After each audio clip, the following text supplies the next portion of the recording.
Welcome back to Project Brewpeg. We're a sunken trawler that we're restoring with the help of an amazing supportive community to turn it into an expedition and project boat. We're hoping to do some research as well, and supporters can get on board. Today we're chopping the bow open, getting into the rust and sandblasting out the bad bits. Yeah, that's about it. Although it's not a big job in commercial standards, it's not unusual to cut off the front of a trawler like this and replace it if need be. It's a small job considering that. It's pretty minor in our world. If you're not used to commercial boats, you're a private boat owner or you're interested in private boat travel, you'd probably find this a little bit, maybe even a bit scary. But it's not. Remember, this is a commercial steel boat, and this is what we've got to be able to do to kind of do the projects and adventures that we want to do.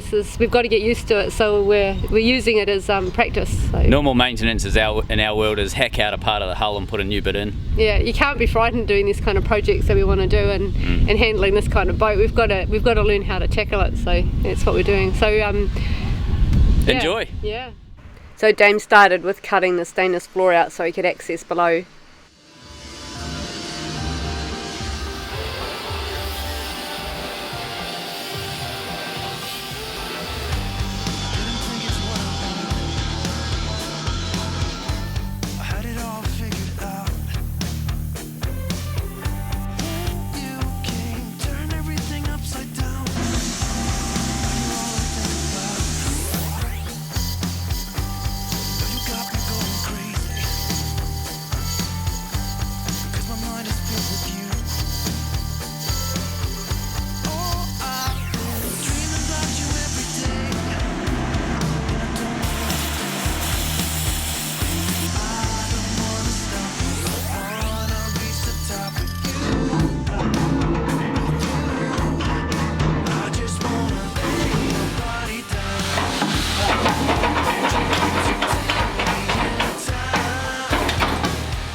Trevor cut anything accessible from outside.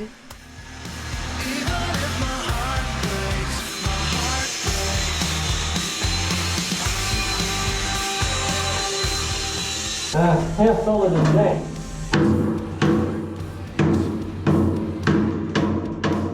Thinking of cutting it off.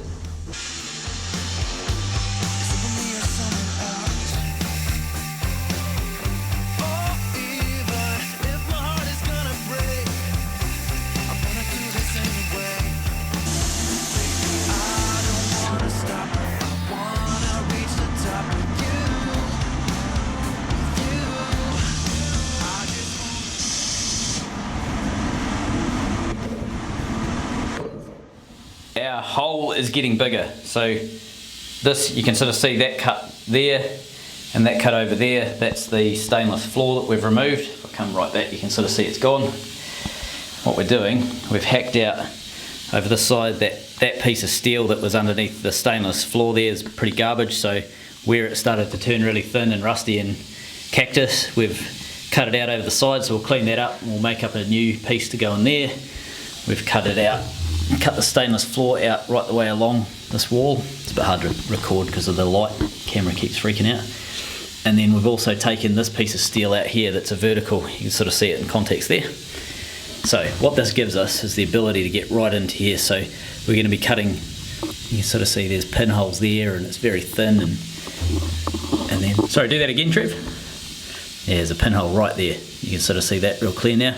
And then also if you look down, it's a bit hard to see on camera, but if you look down, that all of that rusty steel work right the way down is pretty thin, so that all has to go. So what the plan is, we're going to come back here, we're going to sort of cut maybe up, I don't know, maybe 4 inches, 5 inches up from this line here. We can sort of cut up along here, all the way down that line there, potentially even a bit further down in here because there's a wee bit of rust in here. Depends on how bad that is. We may end up pad welding that, we may not. If we do cut that out, we'll just extend the patch right the way up and then across and then back down.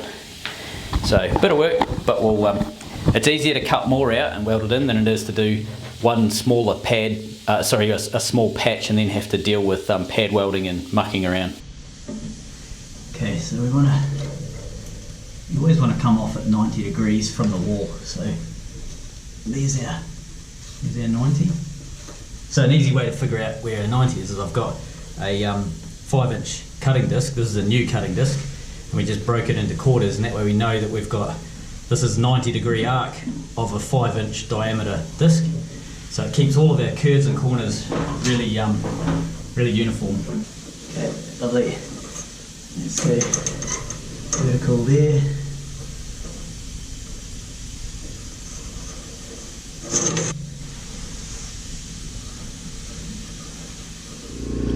Right, so we've got our 90-degree radius there. We come out, we're doing the 5-inch there, the 5-inch down there.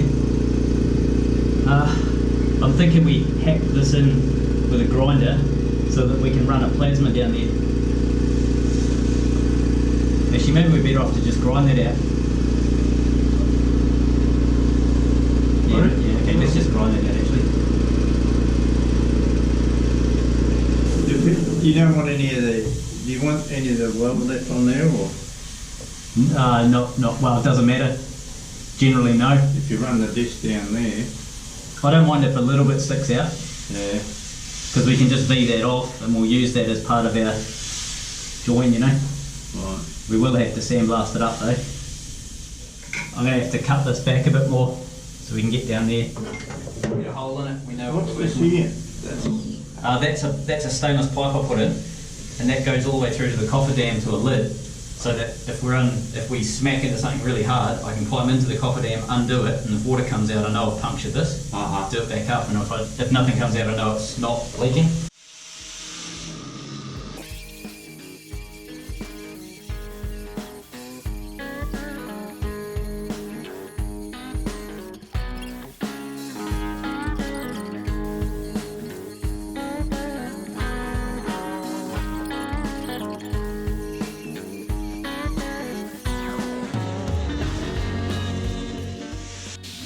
And this is the beauty of a steel boat, is this is nearly a 50-year-old boat, and although it's in pretty good condition, there's not actually that much rust. Where there is rust, it's just a simple case of cut it out, get a new bit of steel cut, and then put it back in. It sounds complex, but it's really not. So pretty much every part of this boat is repairable indefinitely. So it's quite conceivable that you could keep a steel boat going for well over 100 years if you looked after it throughout that 100 years. It actually doesn't take that much work.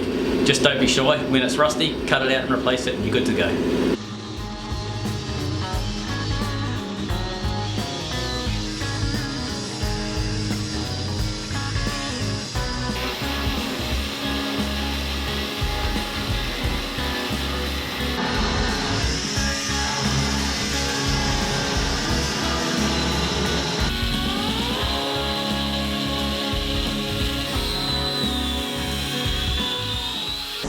We'll do all the corners at the same time.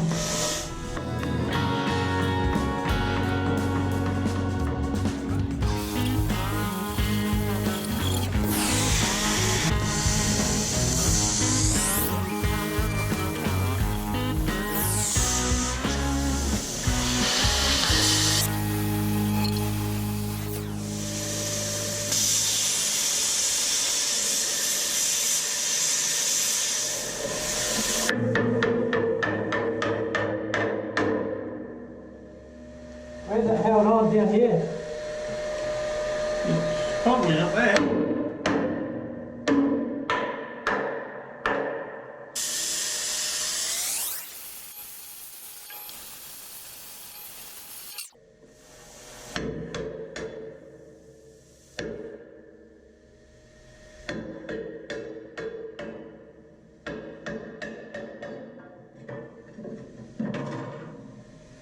Might be a bit full.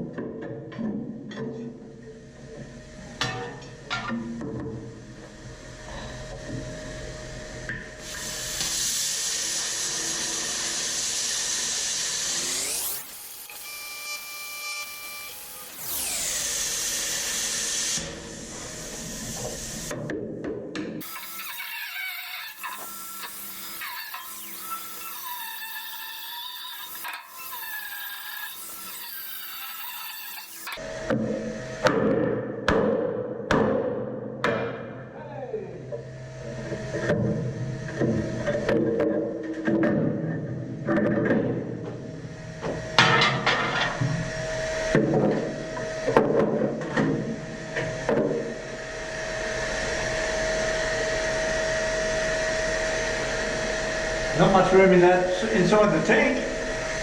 Bigger than you think. They're cramped to get in, but once you're in there, plenty of room. I spent weeks in that tank. There's plenty of steel here though. Yeah, lovely, We cut it back. lovely. We've got the cut back right. Good. This is as far as we're going to cut back. So let me see if I can zoom in. This is the inside of our fuel tank that you're looking at right now. So this is the front, one of the front fuel tanks. You can see the baffles and the drains and everything on the bottom there. There's a pipe that goes all the way through, comes out just there. That's the stainless pipe you can see there. What we need to do now is go through and clean up the edges. So right down the bottom here, let me see if I can do something fancy and zoom. Oh my god, technology. Alright, so we need to clean that up. So you can sort of see we've plasmed it, it's pretty rough. We need to go through and give it a real good grind up, make sure it's lovely and radiused. Exactly the same as what we need to do on all four of these corners here. Got one up there, and then that one there's a bit daggy, so we actually have to create a bit of an extension. It's a long story, but she'll be right. And then we have to do a bit of pad welding now. I probably can't show you because the camera is going to have a hissy fit. There we go. Let's try something else. Awesome. There we go, look at that. So you can see that, it's wafer thin. That's what we're trying to fix. That was the hole that we were dealing with in the first place. So you got fairly thick steel till you get to there. Come on camera, you can do this. Maybe you can't. There you go, look at that. Thick at the top, really thin in the middle, and then starts to get thick again at the bottom. So that's the whole point of cutting all of these big holes, is to repair that. Anyway, fair bit of grinding now. I'll climb in through here.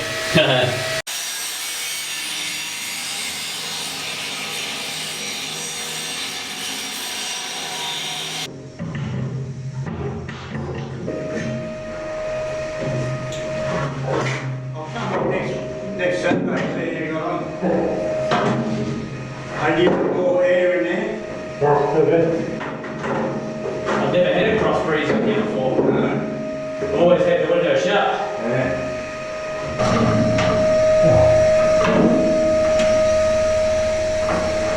I think we pulled the plug up top. It's not very bright, is it? No, it's less bright than the other one. I can't turn that on. Harry, Anything else? I think that's it, just a grinder. Oh, I got one of them, yep. Use that one there. Yeah, I'll go with that one. You're stopping at 2 Yeah, what is the time? 12:30? Okay. Oh, spanners. I need spanners.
Let me show you what we've just created.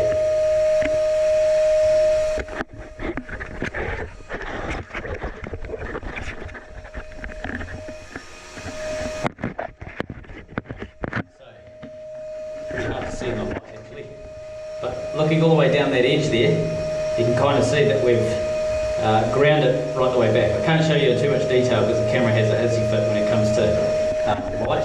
And then on this edge all the way around, about half an inch all the way around, we've gone through, that's how I have to do that. We've gone through and basically knocked the paint off. Moving down here where you can sort of see we've radiused it off. We have to do a little bit more work on that, but we're getting there. So what the plan is, that hole that you can see there, that's very hard to see, but that's the hatch that I get in and out of. And Trev's now hooking up a positive air pressure ventilation system with that big yellow fan. So he's going to blow air into the cavity that hatch is in, which is going to come through that hatch and positively pressurise this tank that I'm in. And then what that allows, kick the grinder over. What that allows is all of the sand, we're going to start sandblasting here, so all of the sand, dust and all that sort of carry on is actually going to go flying out the hole that we just created and go out the crash bulkhead out the front of the boat. So it's essentially an easy way for me to be able to see what I'm doing, having the positive air pressure coming from the back end of the tank and going forward like it's going to be going. So it means we don't get the garbage going up into the inside of the boat, because this tank does, essentially you get to this tank via the inside of the boat. So anything that happens in here can potentially work its way back up into the forward cabin. Trev has just started up the big fan. There's a big draft going all the way through here, which is exactly what we want. Once the edges were grounded clean, Dane started sandblasting.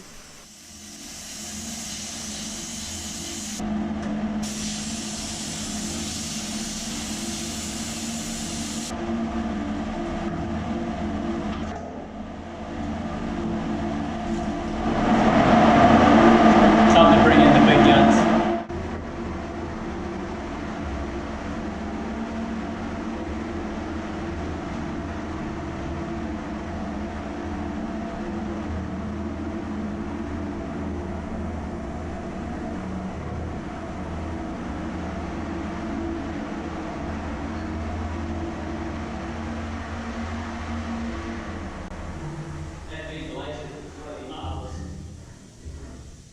We've got the front pretty much open to where we want.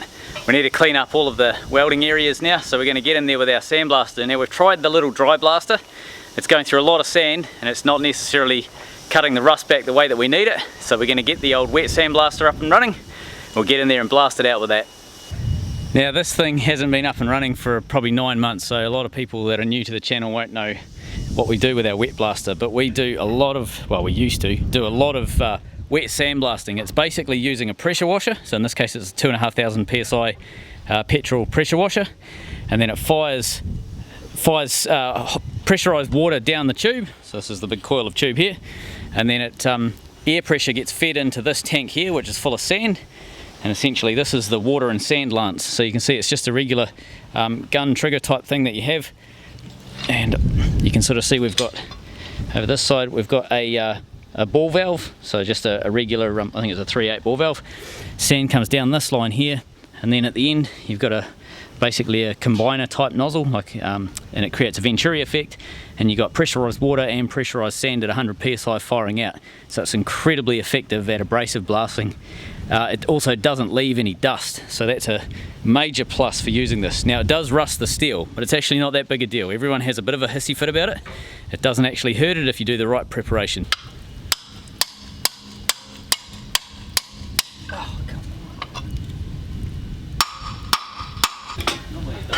So much juice. Okay, ready?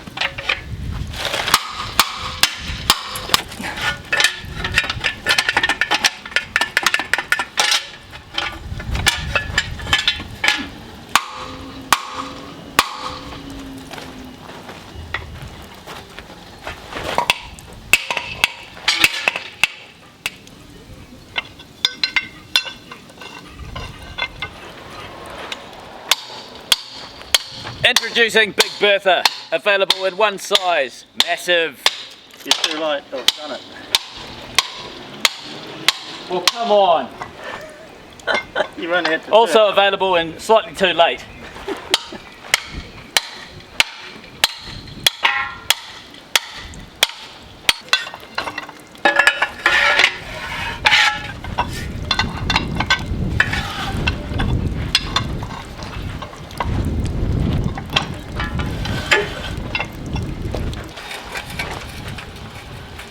Okay, that'll do. Okay, right. Awesome. Alright, so we need to crack that one off.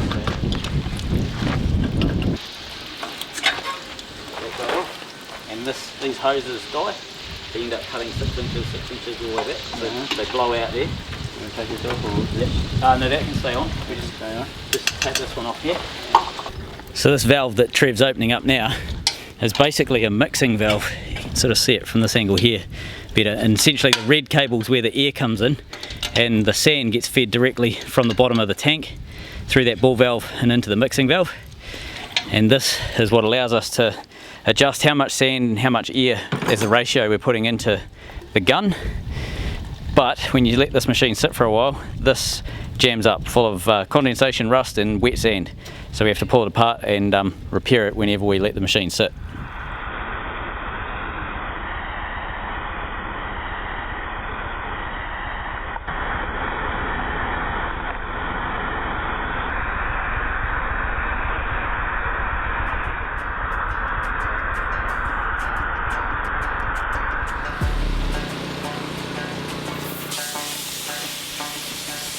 Walking home late at night, maybe 2:30. A little drunk, but I'm alright, 'cause I've been hanging with you. And it Right, feels ready when you are. Cause it feels like love. Yeah, it feels like love. Come on, come on, come on, come on, come on, come on.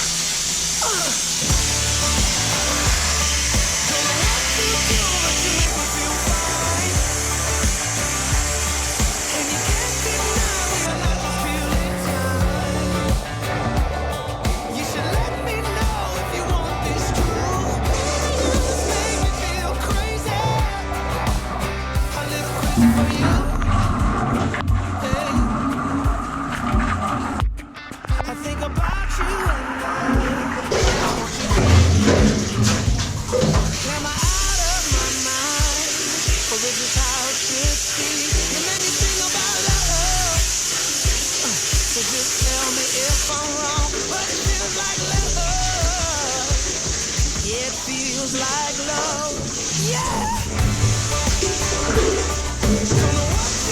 So we've gone through and Trev's just given it a bit of a clean out, but you can sort of see around the rim it's back to bare steel. It's going a little bit rusty, but that's not really an issue. We're going to be welding it and then blasting again, so it's all irrelevant. But what we've done is, you can see that we've done all of the inside areas as well. So we're ready to basically start templating this out and yeah, putting in our new steel. So every area that needs to be welded has been blasted back, except for that little bit under that lip that I realised I've just missed. So we'll probably climb in and we're going to climb in the tank now and blast the other side of that bulkhead hole you can see there. And then any areas that we haven't got right down over the far side there we'll go through. So with our blaster that we use, we've got this is a straight nozzle, so you got water comes down this part here, connects with a quick connect fitting, and then you got sand that goes down that bit. And I made this gadget, it's basically exactly the same, but you can see the sort of the water and sand, and then I just put both pipes in one of my benders and created a, I don't know, 45 degree or something like that, as tight as I could get it on that bender. And essentially this allows me to basically get up right up into nooks and crannies and all that sort of stuff. So incredibly handy little gadget. One thing that we did do, you can see down here the sand is basically blown this out, so we've got a hole right there. This is a common thing. You can see we've got a big lump of braze on top of there. We basically just build the braze up every time. Let me see if we can get that to focus. So there we go. So every time it blows through, because it's a Venturi, I suppose standard that probably wouldn't happen because this is never under pressure, but I've modified mine. I've got a big compressor over there. It's a big 3-phase monster, and that's blowing 115 psi pretty constant down this pipe. It wears out this corner, so that's why we've got this rubber pipe on, because it wears through the stainless and we just bounce it back off the rubber. So there's a hole under there already, and it wears in where it does the little dog leg in here. It basically wears that corner out there as well, so we have to keep brazing these up. So this is a system that's currently held together by string and sellotape, but it works, and it's been working for close to 4 years now, so hence we just keep doing what we're doing. Now that the dust has settled, you can sort of see over in the corner there where we've been blasting, we've cleaned away almost all of the rust. There's a little bit up in the corner I think we'll probably try and get at from this angle, but yeah, the rust is gone and we're back to bare white metal. We've done that on both sides, so there's a little bit down the bottom. You can see where it's basically dark, that's rust, and where it's sort of light, that's bare steel. So it's starting to rust, but that's okay. It doesn't matter for what we're doing. We will put rust kill on this and we will paint it, and rust kill's a beautiful thing. It basically converts rust, which is iron oxide, it's phosphoric acid, so it converts it from iron oxide into iron phosphate, and it holds on nice and tight and lasts years. So we've used that in a number of places and had really good results. So this is what we're aiming for basically. So with the rust blasted out, we now know what we're working with. There's some areas of the hull that are a bit thin that we do need to do some repairs on. There's a couple of ways we're going to do that. We'll be doing pad welding on the port side of the boat, the far side, and we'll be doing plate replacement on the starboard side. So where the metal is just too thin to do anything with, the easiest way to fix it, cut it out and put some new steel in. Where there's corrosion but it's not too bad, you can do what's called pad welding. So we'll get into that next week and we'll make sure the hull's back up to the proper thickness. Hi, welcome to Brew Pig. Hi! We're a sunken trawler that we're restoring to become an expedition and research boat. Shut up! Take it seriously. Chasing rust, the elusive rust. So what are you doing today? Chasing rust. Yeah, right.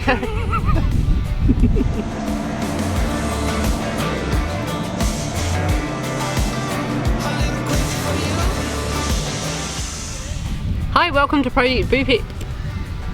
Hi, welcome to Project Brew Pig. The story of a global expedition boat turning into a sunken fishing trawler.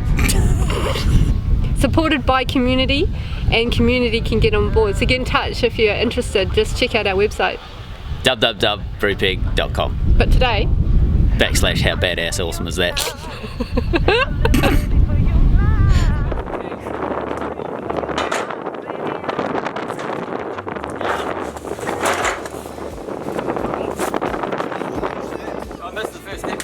welcome to Project Brew Pig.